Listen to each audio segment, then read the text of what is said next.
आज हम एक बहुत ही गंभीर घटना पर बात करने वाले हैं। एक ऐसी घटना जो उन जगहों पर सुरक्षा को लेके बड़े सवाल खड़े करती है, जिन्हें हम सबसे ज्यादा महफूज मानते हैं। एक हॉस्टल। सोचिए, हॉस्टल होता क्या है? सिर्फ रहने की जगह तो नहीं है ना। उससे तो एक अभयारण्य होना चाहिए, एक सेफ हेवन, एक सुरक्षित पनाहगाह, खासकर छात्राओं के लिए। तो चलिए सीधे इस मामले पर आते हैं। हुआ ये कि ओडिशा के एक महिला हॉस्टल में एक एमबीए स्टूडेंट के साथ उसी के कमरे में सेक्सुअल असॉल्ट हुआ। सोचिए, जिस जगह को सबसे सेफ माना जाना चाहिए, ठीक वहीं पर यह भयानक घटना हुई।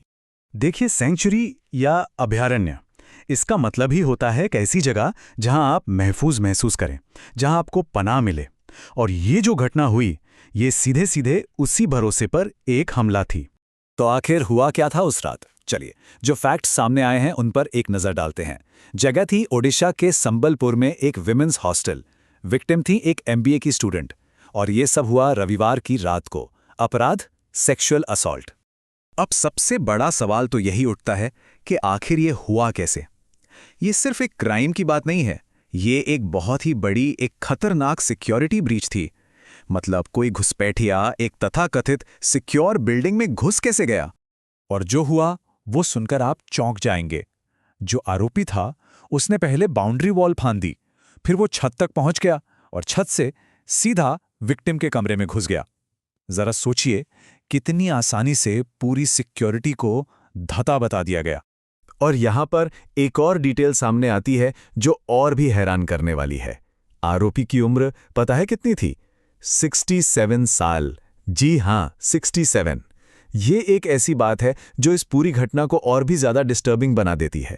तो इस पूरे मामले में 3 लोग मेन फोकस में हैं।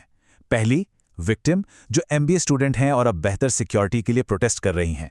दूसरा, आरोपी, वो 67 साल का आदमी जिसे अरेस्ट कर लिया गया है। और तीसरी हैं हॉस्टल की वार्डन, जिन्हें सस्पेंड कर दिया गया है। अच्छा, तो इस घटना के बाद हुआ क्या? अथॉरिटीज ने क्या एक्शन लिया?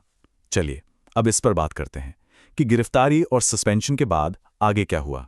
ये जानना भी बहुत जरूरी है कि इस पूरी घटना का पता कैसे चला। असल में ये विक्टिम की साथी छात्राएं थी, जिन्होंने मदद के लिए उसकी चीखें सुनी।